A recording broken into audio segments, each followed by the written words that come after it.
Olá pessoal, no Integrade de hoje vamos trazer as abordagens e percepções do Major Albuquerque, ele que é ex-diretor do Presídio Central aqui do Rio Grande do Sul. É daqui a alguns segundos no Integrades.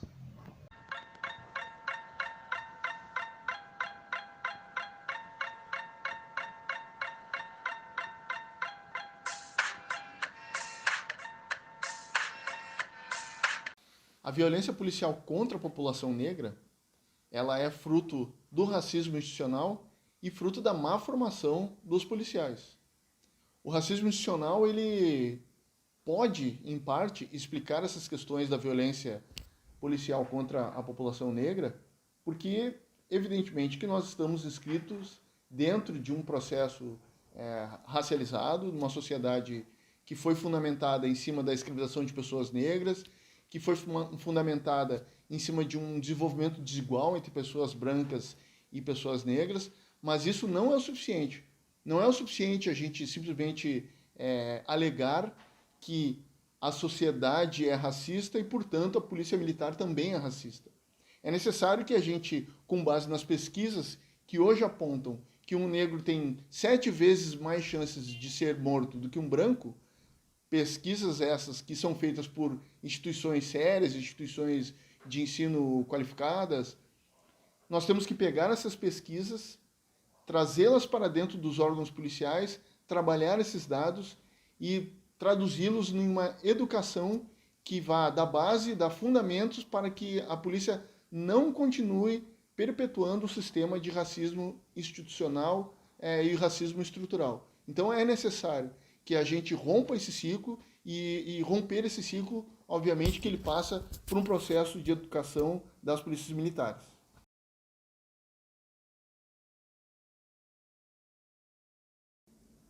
Eu estive 4 anos à frente do Presídio Central de Porto Alegre e no tempo que eu estive lá como diretor e subdiretor, o que eu percebi foi uma grande desestruturação do sistema que partia da desestruturação física da cadeia.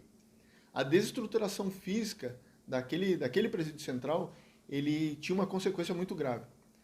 A consequência é que nós tínhamos que alojar o preso, quando chegava naquela unidade prisional, pela sua localização, pela sua territorialidade, ou seja, ele se dizia de algum lugar da cidade e nós tínhamos que alojar ele junto com as pessoas daquela mesma localização geográfica. A consequência disso é que nós acabávamos engordando as facções criminosas.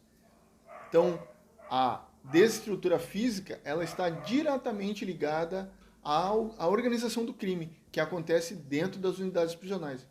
Então, hoje, eu acho que a política pública mais urgente seria construir unidades prisionais que pudessem atender o que determina a lei das execuções penais e que pudessem atender uma estrutura mínima para que os presos pudessem cumprir sua pena com dignidade.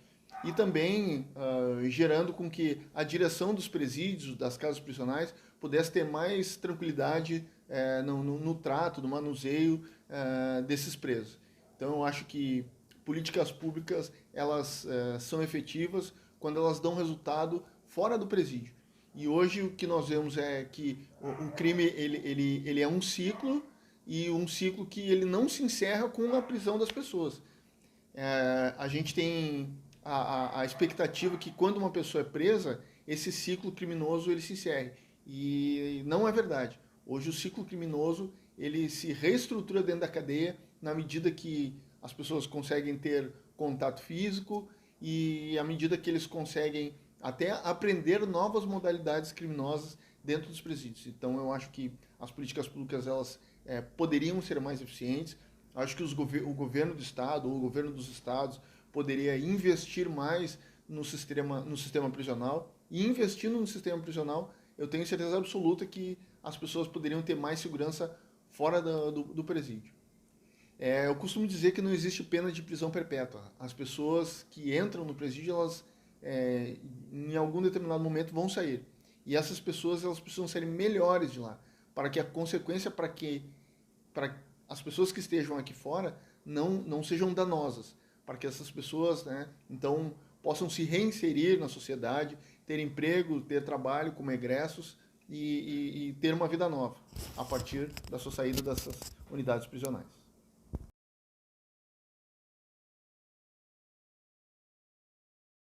Eu quero aqui falar um pouco sobre o perfil dos presos do Presídio Central.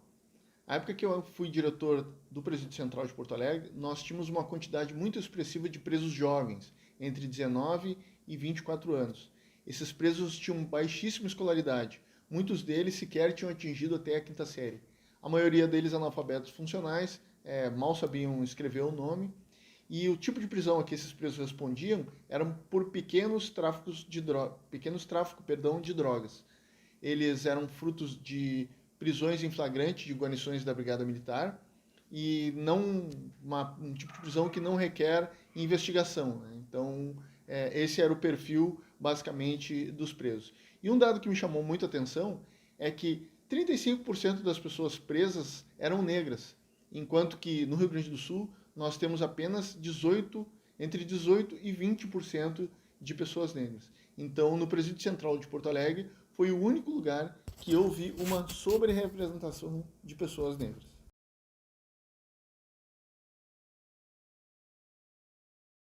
Por que eu acho que são necessários investimentos na área prisional? Por uma razão muito simples que eu explico. Todas as brechas que o Estado deixar, no sentido de dar suprimento para os presos, eles vão ser supridos pelas facções criminais. Infelizmente, hoje, os nossos presídios aqui no Rio Grande do Sul, a maioria deles pelo menos, são faccionados, ou seja, são dominados por facções criminais.